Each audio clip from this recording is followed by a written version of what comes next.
Titimplahan ko muna itong isda. Gagamit ako dito ng tilapia fillet. Hiniwa ko lang yan into strips. Maglalagay ako ng asin, paminta, bawang, at ng kalamansi. Haluin natin. Ayan, habang hinahalo ko ito, kung hindi ka pa nakapag-subscribe sa aking channel, please subscribe at i-click mo na rin ang notification bell para lagi kang updated sa aking latest recipes. Ayan, ibabad muna natin ito for 15 minutes. Bago natin isalang itong ating tilapia, i-dredge ko muna ito dito sa ating flour. Ayan.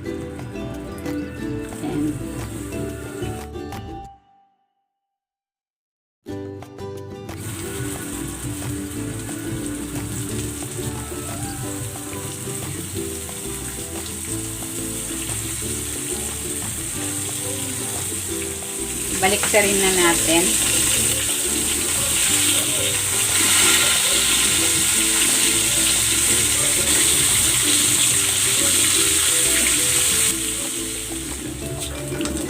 Okay na ito, hanguin na natin.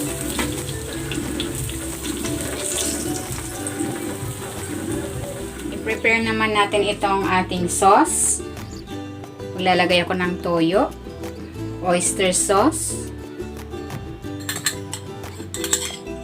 Maglalagay ako ng tubig at ng cornstarch. I-mix natin. Ayan, okay na ito. Maglalagay ako ng cooking oil. Igigisa ko na tong luya. Sasabay ko na rin tong bawang.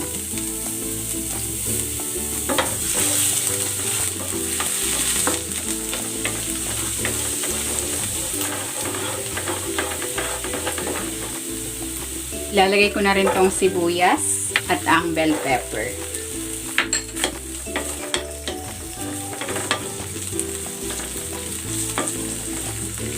Lagyan natin ito ng paminta at ng konting asin.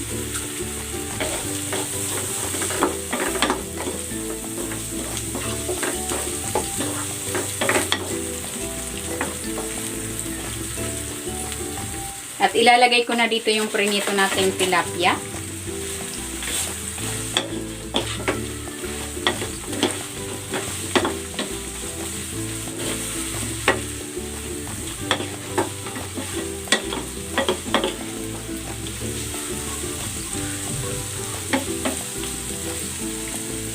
Ibubuhos ko na dito yung ginawa nating sauce.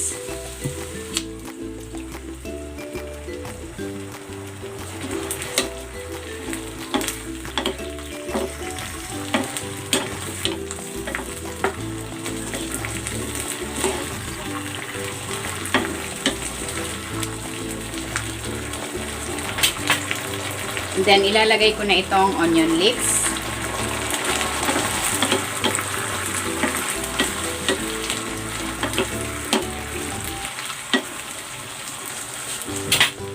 Ayan, luto na itong ating stir-fried tilapia. Hanguin na natin.